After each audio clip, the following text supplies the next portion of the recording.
Hello everyone. In today's video, we're going to see how you can get flight following, which I like to think of as VFR Flight Planning Lite on VATSIM. For this purpose, we're going to take old 90725 Quebec. We're here at Wyndham Airport, and we're basically going to cruise over to Bradley. If I actually go ahead and change modes real quickly here, so you can all kind of see what I'm looking at. All right. We can see right now that Bradley has a ground controller, and we can also see, if I zoom out a little bit, that there is a Boston center controller. Now, another thing you want to think about, too, is that before we even start moving or even connect to vPilot here, is the fact that when I was planning this little flight here, I noticed that Wyndham Airport has no control tower at it. That means we don't even have to call Boston Center until, this is going to sound crazy, until we enter, of course, the airspace that comes over here to Bradley. So what we're going to do today is basically we're going to go ahead and take off. We're going to fly to about this position here. We're going to contact Boston Center and request flight following. What flight following is basically glorified separation services, and more importantly for us, it's going to give us the ability to sneak into these airspaces. Keep in mind, as pilots, we're still responsible to make sure they give us clearance into these airspaces, and then we follow anything that they ask us to do. Now, the neat thing is, when we do get down to the ground, like I said, there is somebody basically sitting there right now, which is going to make it a little bit more fun for us when we get to do the taxiing thing. So I'm going to make sure that I have myself a copy of Bradley's little handy-dandy airport diagram ready to go at a moment's notice, because we're actually going to have to do this correctly for once. Yuck! So let's go ahead and get this party started. First things first, so go ahead and grab my vPilot. I'm going to go ahead and connect. We're going to use a red 90725 Quebec, and we are type C172, cell cal. We don't have any or anything like that. So I'm not going to stress, and I'm not going to do observer mode either. I'm just going to go boop, connect. Okay, so now we're just going to go ahead and treat this like it's a normal flight here. I'll go ahead and flip back to flight simulator mode. There we go. And so I'm just going to get everything all started up and kind of ready to go. Again, nothing too crazy here today. I just want to make sure everything is fine for a particular little flight. And rum. And we are up. Delightful. I wish the real plane started that fast. Man, is that easy. Go ahead and pop this. I like to flip on the nav lights on whenever you're working on mine as well. Get up to about 1,000 RPM. We're going to go ahead and lean it for the ground down here. Everything else is looking pretty good, except for the factory avionics are off, which they are now on, and we are looking awesome. So what do we need to do first? So since we're here at Wyndham, we might as well go ahead and contact what we're going to be using here and get all our frequencies set up. So the first frequency we're going to need is the CTAF frequency for VATSIM, which is 122.80. So I'm going to come in here and do a 12280. I'm going to go ahead and swap to that. The next frequency we're going to need is going to be Boston Center. And remember, Boston Center owns everything, and we're part of Boston Center. If I go flip this up again on vPilot, I can see Boston Center is 134.700. So I'm going to load them in here, because I know that after we get airborne and we get cruising for a little bit, in order to get into Bradley safely, we're going to have to ask them, because it is controlled airspace. So this is good to go. Next thing I like to do is I like to set up my secondary radio down here for whatever purposes I'm going to be using. So the first one I'm going to use for my secondary radio is I'm actually going to be using my automatic weather, which is 133675. 133. We're going to go down to 675. 675. Looks good. And then we're going to set the other one. Did it just do what I think it did? No, it's fine. And we're going to set the other one to 118.150. Now, you're probably saying, what is 118.150? That's the ATIS at Bradley. We're going to have to get that code in order to safely land here. So let's go ahead and pop on the weather and take a listen here. 2.17. Altimeter is 3017. Unfortunately, I missed half of what he just said there. So I'll wait for the robot to go by again here.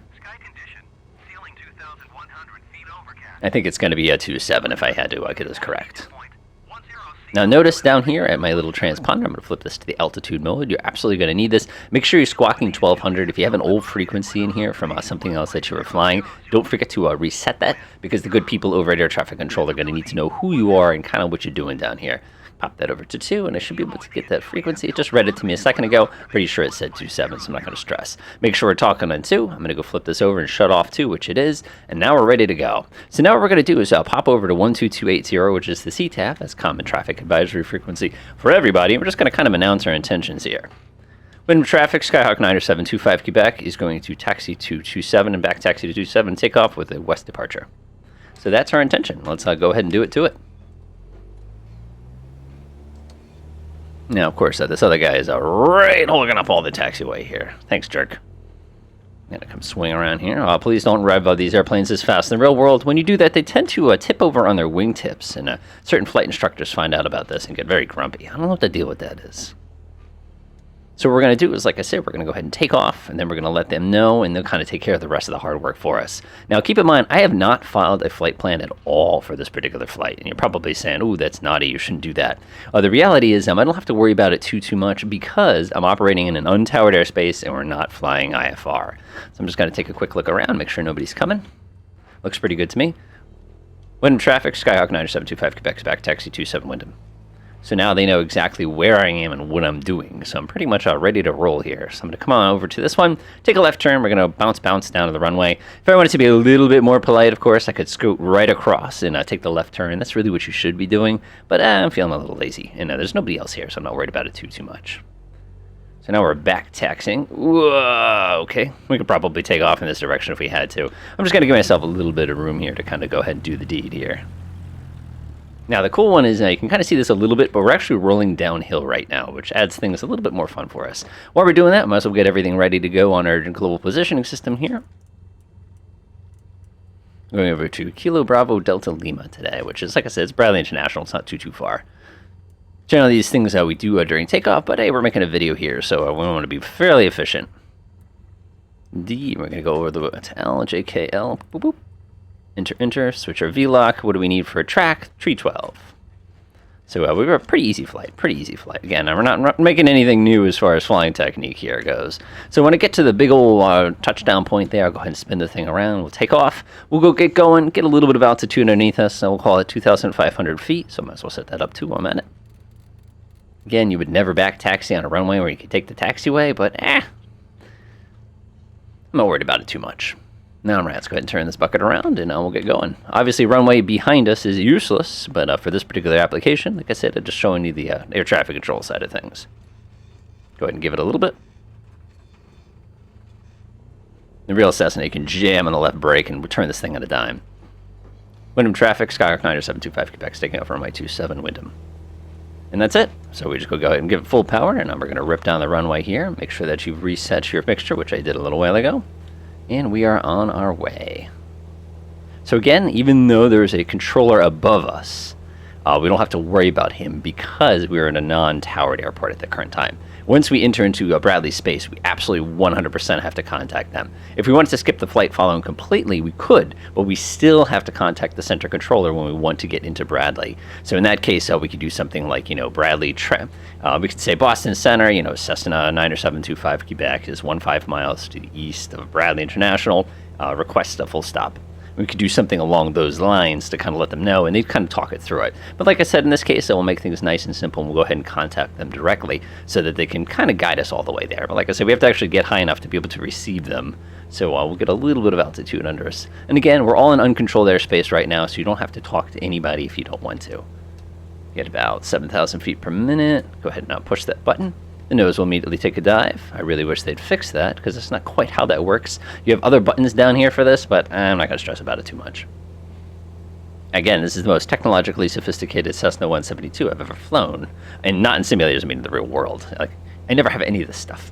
It's just kind of fun. All right, so now what we can do is while we're kind of cruising up here, we've got to get a little bit of altitude underneath us. Let's go pop back over to our desktop. Now, if we actually come in here, you can see us. And if I click on us, it's going to have no idea where we've come from or where we're going. Well, you can see that Boston Center is still quite active. And now we'll go ahead and tune to them and start hearing how things are going with all that stuff above us. So let's go ahead and now fire them up and see what we got.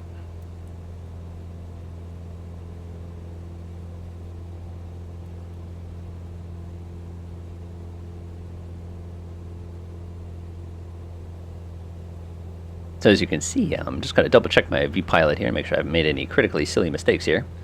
One thing you always want to watch out for on vPilot is double check to make sure 134.700, 134.700, which, like I said, that is our frequency that we're dialing on right now. So now all we have to do is let them know where we are and where we're going and what we want, and they'll be able to kind of take care of everything for us. So we'll go ahead and do that in just a moment. But like I said, I want to get a little tiny bit of altitude. In the real world, we have to get high enough so they can hear us. Because remember, the antenna's not up here. The antenna's down here, probably on some tall mountain somewhere that they can't actually identify us. One thing we do have to watch out for, though, is Bradley does have an airspace, and it's obviously is fairly large. If we actually pop back over to somewhere here, you can see this whole area is that airspace. So if I just wanted to, as an example, you can see it's 10 nautical miles wide. So we cannot enter that airspace until we've actually got permission to it. But at least we can identify exactly how far we are. All right, now once we get to 2,500 feet, we'll go ahead and make the call. One little cheat here is you don't have to make the call right away, but keep in mind if they're really busy, if you can make the call when nobody else is talking, your life is going to be a lot simpler as far as not stressing those folks out. One thing we will do is double check on the ATIS over at Bradley. Bradley Airport information, Charlie 15000. Wind calm. Visibility 10. Sky condition clear. Temperature 24. Dew point 10. Altimeter tree 0.17. ILS runway 6 in use. Landing and departing runway 6. DSR aircraft, say direction of flight. All aircraft read VATSIM short instructions. Advise controller on initial contact. You have Charlie. All right, it was Charlie. You can do it without the chuh, as weird as that sounds. All right, so it's Charlie. What we did notice is there was an ATIS code that we could use, but unfortunately, it's not going to work for us. So let's go ahead and give them a call up at Boston Center and hear what they have to say for us. So go ahead and grab this one real quick. Boston Center, Skyhawk 90725 Quebec is a VFR aircraft with a request.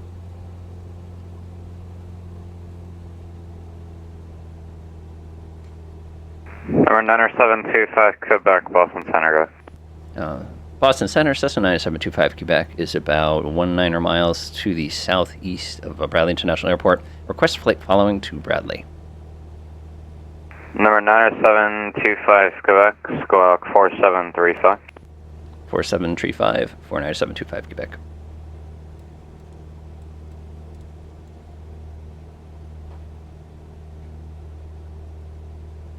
So sometimes they're going to ask us to ident, sometimes they won't. In this particular case, he's just looking for me on the map right now to see if he can identify me.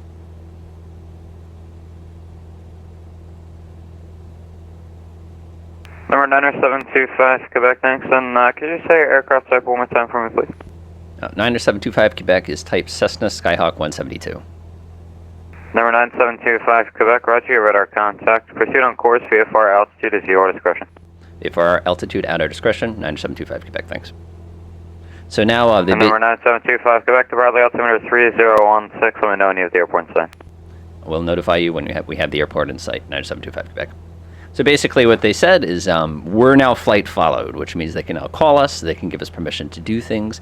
There's all so much different stuff that we can do depending on what we're trying to do. So as soon as we see the airport, what we're going to do is we're going to call them and say, have the airport in sight. And what they'll do is they'll hand us off. Normally, in the real world, they'll head us over to the tower. And the tower, of course, would tell us, line up for this particular runway or something. But remember, because we have a center controller above us, he owns all airspace. American 2070, welcome to Portland. Exit right when able, taxi to the ramp via Alpha. Have a nice day.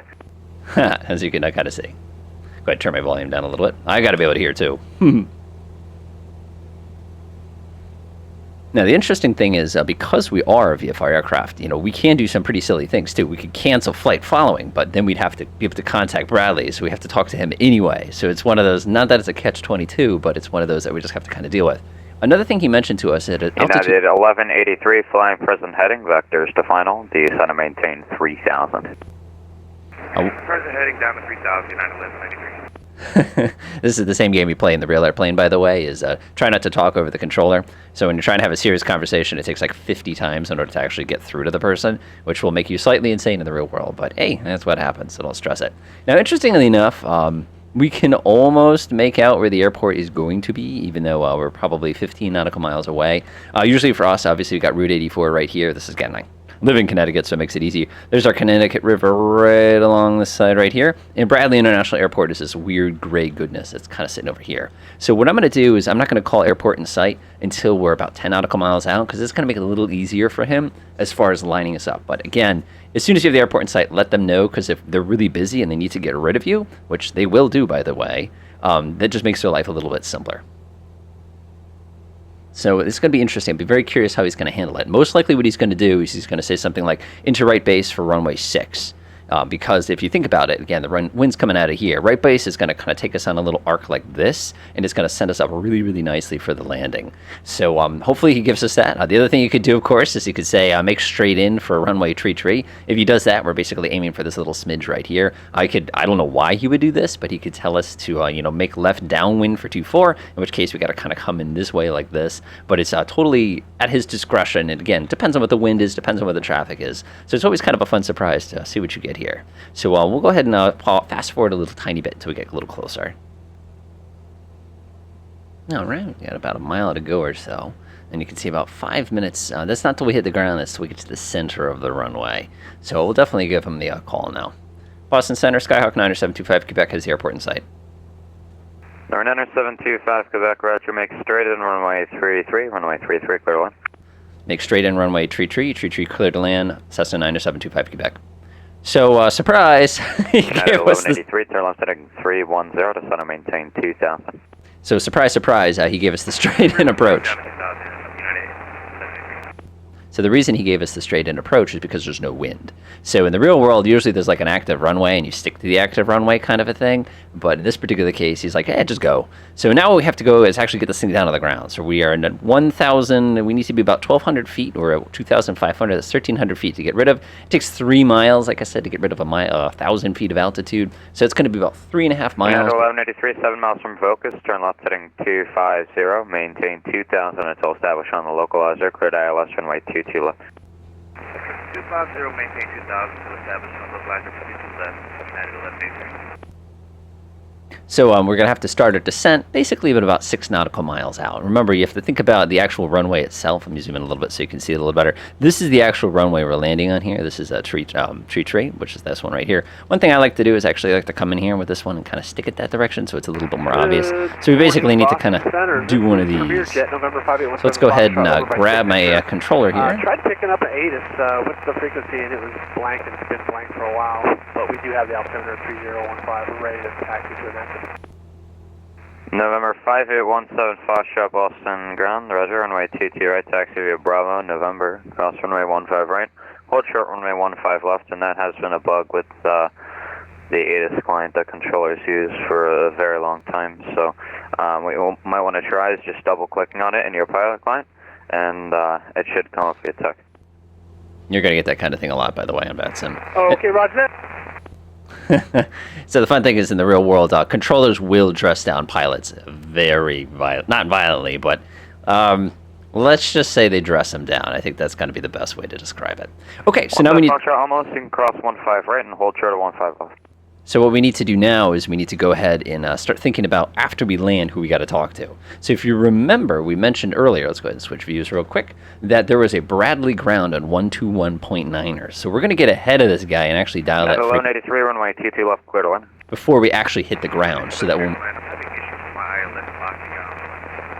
So when we do hit the ground... 1183, roger, would you like the visual of the Boston Airport, 12 o'clock, 7 miles? Roger, I will take the visual, United 1183, roger. Just verify you have the airport in sight. Airport in sight, United 1183. 1183, roger, clear visual approach, runway 22 left. There's the visual, that's United 1183. Now notice that because of that communication being so far away, you can't hear a thing. In the real world, it's about 50 times worse. But also notice the center controller owns that airport, even though the center controller is not at that airport. So now, like I was just saying a second ago, we've dialed in the ground frequency that we're going to need to communicate on. I always like to stay one step ahead of any frequency that you're going to need to know. Obviously, the more practice you get and the more research you do before you land, the safer things are going to be for you. But again, this is going to be a pretty straightforward landing. Now, what's going to be kind of fun here, and this is a little gamey, we know that when we land, let's go ahead and trim myself out just a teeny tiny bit. Let's go grab the desktop so you all can see this very clearly. When we land, we're going to be basically coming in here. We need to set ourselves up so we're basically right right here at Juliet, so we have exactly 2 turns to make. We take a left on Juliet and a right on Alpha. Now, again, this is getting a little gamey, and in the real world, again, you own the runway until they chase you off of it. But just think about these things, because if we turn at our first taxiway that we're going to hit when we get on the ground, we're going to be in a kind of funny situation where you're going to be basically taxiing for like 20 minutes, and you're going to have like 9 taxiing instructions. So one of the awful mean techniques you can do here, and again, if I were doing a touch and go, this is different, is to actually kind of run down the runway a little bit, then pull off the runway, then contact ground. You'll see exactly what I mean when I do my little landing here, just to save myself having to cross a runway. Nobody likes crossing runway instructions because half the time they tell you can't cross it. They'll say hold short of 29er. And then when you get to 29er, you have to be like, holding short of 29er, request continue taxi. And they'll call you and say whether or not you can do that. So here's what we're going to do. We're going to go ahead and do a regular landing. Again, nothing too sophisticated. We do have a little bit of a crosswind today. Notice I'm absolutely waiting to the last possible second to slow down here because I want to carry quite a bit of extra speed in this landing. But other than that, it is a standard landing. And just like I said, I'm not going to hit the brakes until I get all the way down to the end of the runway. Again, we're getting a little gamey here, but it's a valid strategy. Just don't do it at an international airport. 1183 affirmative, 22 left, clear. Unless, of course, like you're an airliner or something, in which case, you're just expected to take this much runway. But like I said, this is just strategy and it's just for the purposes of demonstration. So what I'm going to do is normally aim at the big old number tree at the end. I'm actually going to go right for the touchdown zone here. Go ahead and pop in that first notch of flaps and bring up the nose. Go ahead and pop in the last couple notches of flaps. And like I said, we're going to go nice and wide here. Remember, there's a controller here who's controlling the ground. So as we do come in for a landing here, remember, we have to talk to them after we come off. So I'm going to go ahead and hold my nose off. Of course, if he calls me and says, turn next taxiway or something like that, then I will have to do what he says. And like I said, I'm cheating a little here, but that's all right.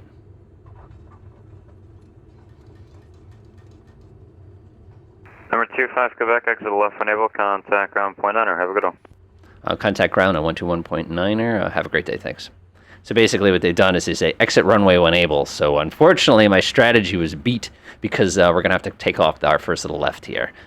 We almost got away with it. But again, you're at the mercy of what they say, and this is already pretty gamey as it is. Never go backwards on a controlled runway, by the way. That's kind of naughty.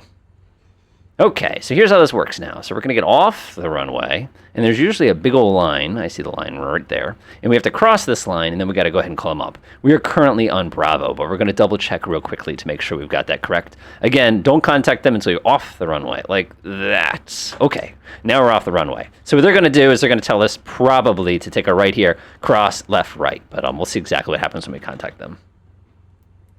Okay, get your notepad out. All right, notepad out. Prepare to type. So let's go double check our little diagram as well. Again, you can stay here all afternoon, sort of. Don't do that. So we are currently on Sierra. Request taxi to the GA ramp. Oh, we're not on Sierra. We're on Charlie, sorry. Again, you got to be real careful with these signs here because sometimes they are not accurate. Sometimes they are accurate, sometimes they are not. Yeah, see how it says we're on Bravo? That could have been bad. So let's go ahead and confirm that one more time before we make our call here. So like I said, we came in, we landed, we took a left right here. We're sitting here on Charlie right now. So let's see what happens. Bradley ground, Skyhawk 9725 Quebec is on Charlie. Request taxi to the general aviation ramp. Skyhawk 9725 Quebec, Bradley ground, taxi to the general aviation park in via Sierra, Juliet and Alpha, cross runway 24. Say again for 9725 Quebec, I missed it. Cessna 9725 Quebec, Bradley ground, taxi to the ramp via Sierra, Juliet and Alpha, cross runway 24. Cross 24. Taxi to the general aviation ramp via Sierra, Juliet, Alpha, cross 24, Alpha, Cessna 9725 Quebec. All right, so they've given us a Sierra Juliet Alpha. So now we'll go ahead and pop this one up real quickly. So you can take a look right now. We're sitting here on Sierra. So we're going to take a right on Sierra. We're going to go on Juliet, which is this one. We're going to cross 29er, and then we're going to go hit up Alpha to actually go ahead and land this one. So it's not too bad. So they basically gave us the exact instruction I expected. Woo, that was close. All right, let's go. All right. So now, whenever you're crossing a runway, you've got to look around. You never know if somebody's going to come blitzing in here suddenly and cause all sorts of shenanigans and goings-ons.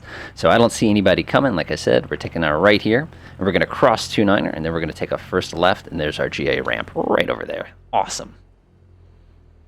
Now, like I said, use ultra caution whenever you're crossing a runway. You never know, especially in the real world. So sometimes they tell us to hold short, and again, you kind of got to listen to it as you're kind of ripping around here so that you can hear it. And obviously, this is much easier with headphones. I don't have headphones on, as you probably noticed, and it makes it a little bit easier to hear what they're saying. But again, in the real world, same problem. We're going to stay right on the yellow line here. Now we're going to get to the end. You can take a look at my little diagram. So now we're taking a left on Juliet's.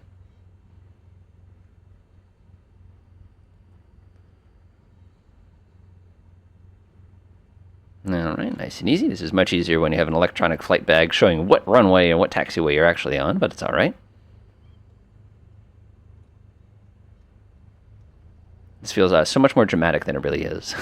You do this stuff pretty much every day, all day, so you just kind of go. It also feels extremely naughty being at an airport this large with an airplane this small, but believe it or not, there is a GA ramp at Bradley International Airport.